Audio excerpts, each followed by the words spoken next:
বন্ধুরা, আমি শাক গন্ডিল। আজকে এই ভিডিওতে বেশ কিছু সিনেমা সংক্রান্ত বিষয় আপনার সঙ্গে আলোচনা হবে। সবার আগে কথা বলবো SK25 কে কেন্দ্র করে যে ছবির পরিচালক হচ্ছেন সুধা কোঙ্গারা, শিবা কার্তিকের আপকামিং ছবি, ইনফ্যাক্ট তার 25তম ছবি। ছবিটা টাইটেল অ্যানাউন্সমেন্ট আজকে হয়ে গেছে।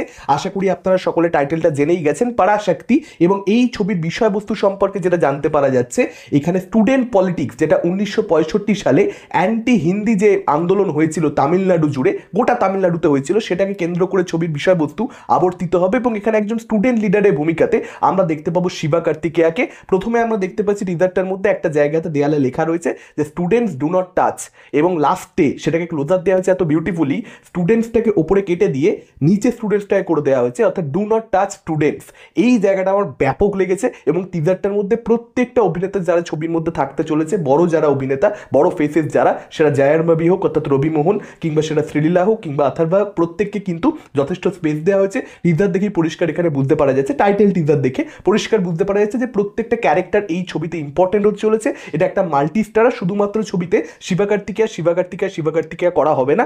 ডেফিনেটলি লিড অ্যাক্টর সে ছবিতে সবচেয়ে বেশি প্রাধান্য পাবে, কিন্তু বাকিদেরকেও কিন্তু যথেষ্ট স্পেস দেওয়া হবে। এবং এখানে জায়াম রবির যে ক্যারেক্টারটা, সে বেসিক্যালি অ্যান্টাগনিস্ট, তাকেও কিন্তু টিজারের মধ্যে যথেষ্ট ভালো লাগছে। শিবা কার্তিকেয়ার প্রেজেন্স ভালো, যখন সে বলছে একটা আর্মি প্রয়োজন, একটা বিশাল বড় শক্তিশালী আর্মি প্রয়োজন, এবং নিচ থেকে সমস্ত স্টুডেন্টরা চেঁচাচ্ছে, সেই সিনটা ডেফিনেটলি একটা এলিভেশন দিতে পারে। জিবি প্রকাশ কুমারের মিউজিকও কিন্তু টিজারের মধ্যে বেশ ভালো ছিল। আশা করি আপনারা সকলে জানেন, তবু একবার আপনাদেরকে মনে করিয়ে দিই, থ্রিলার কিন্তু এটা প্রথম তামিল ছবি হতে চলেছে। আশা করবো তার তামিল ডেবিউটা ভালো হবে, তার পারফরমেন্স ভালো হবে। এবং এই ছবিটা কিন্তু আমার কিন্তু এক্সাইটমেন্টের কারণ যথেষ্ট, কিন্তু আমি এক্সাইটেড ছবিটাকে নিয়ে। তার কারণ শিবা কার্তিকেয়া, তাকে আমি প্রচণ্ড বেশি পছন্দ করি, তাকে আমি প্রচণ্ড ভালো করে ফলো করি, তার ছবি আমি দেখতে পছন্দ করি, সে আমাকে এন্টারটেন করতে পারে। যে কারণে তার ছবি যেহেতু, এবং যেহেতু পরিচালক সুধা কোঙ্গারা, যারা আপনারা সুরারাইপাত্র ছবিটা তো সকলে আমরা দেখেছি, এবং ভীষণ ভালো একজন পরিচালক, তার সঙ্গে যখন শিবা কার্তিকেয়ার কোলাবোরেশন হচ্ছে, ডেফিনেটলি খুব ইন্টারেস্টিং একটা ছবি আমরা পাবো। সাবজেক্টে ইন্টারেস্টিং শুনেই বুঝতে পারছেন।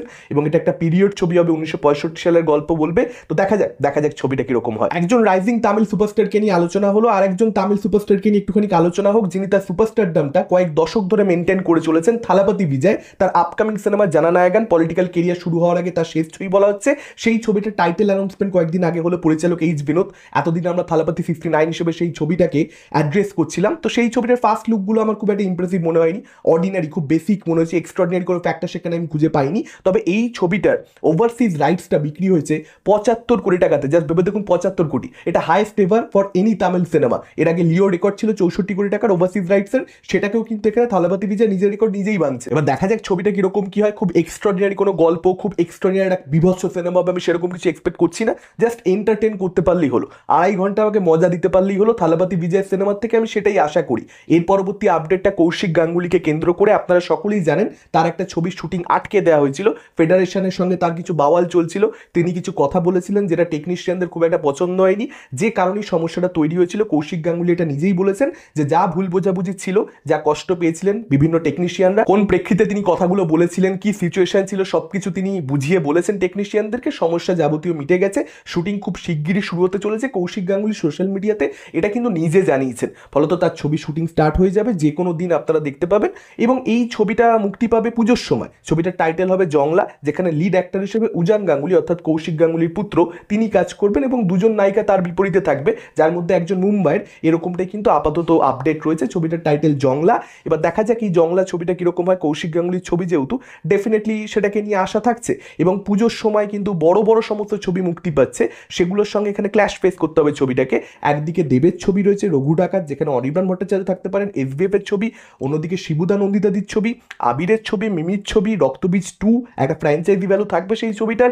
তার সঙ্গে সঙ্গে মুক্তি পাচ্ছে বনির বানসারা, যদিও সেটা খুব বড় অবস্টেকেল হবে না, কিন্তু কৌশিক গাঙ্গুলির তার সঙ্গে এই ছবিটা পুজোর সময় প্রচুর ছবি থাকতে চলেছে। এর পরবর্তী আপডেটটা অ্যাকচুয়ালি রঘু ডাকাতকে কেন্দ্র করেই। ধ্রুব ব্যানার্জির আপকামিং সিনেমা, পুজোর সিনেমা, দেবের ছবি, সেই ছবিটা সম্পর্কে আজকে যেটা আপডেট, নটি বিনোদিনীর ছবিতে ফিরদৌসি বসু, যাকে আপনারা দেখতে পেয়েছেন ক্ষেত্রপালের চরিত্রে অভিনয় করতেন, সেই অভিনেত্রীকে কিন্তু আপনারা ডাকাত দলের একজন সদস্য হিসেবে রঘু ডাকাত ছবিতে অভিনয় করতে দেখতে পাবেন। এবং এটাও কিন্তু আপডেট রয়েছে যে 10ই মার্চ থেকে এই ছবিটার কিন্তু শুটিং স্টার্ট হতে চলেছে। এখনই কিন্তু শুরু হচ্ছে না, জানুয়ারি তো প্রায় শেষ হয়ে এলো, ফেব্রুয়ারি মাস যাবে, তারপর মার্চ মাস থেকে শুরু হবে। বুঝতেই পারছেন এত বড় বাজেটের একটা ছবি, এখানে প্রি প্রোডাকশনে মেকারদের অবশ্যই একটা টাইম লাগবে, সেটাই খুব স্বাভাবিক একটা ব্যাপার। এবার দেখা যাক ছবিটা কিরকম কি হয়। এই বছরের মাচ অ্যাওয়ার্ডের ছবি এবং বড় বাজেটের ছবি, প্রচুর বড় কালেকশন ছবিটা করবে, এটাই কিন্তু এক্সপেকটেশন সকলের এবং অডিয়েন্সকে প্রচন্ড বেশি এন্টারটেন করবে। এর পরবর্তী আপডেটটা সালমান খানকে কেন্দ্র করে সুরজ বাজ্জাত্রিয়ার সঙ্গে সালমান খানের ছবি হবে হবে হবে হবে করে আর হচ্ছে তো না, কিন্তু আপাতত যেটা আপডেট, রিসেন্টলি একটা ইন্টারভিউতে সুরজ বাজ্জাত্রিয়া নিজেই বলেছেন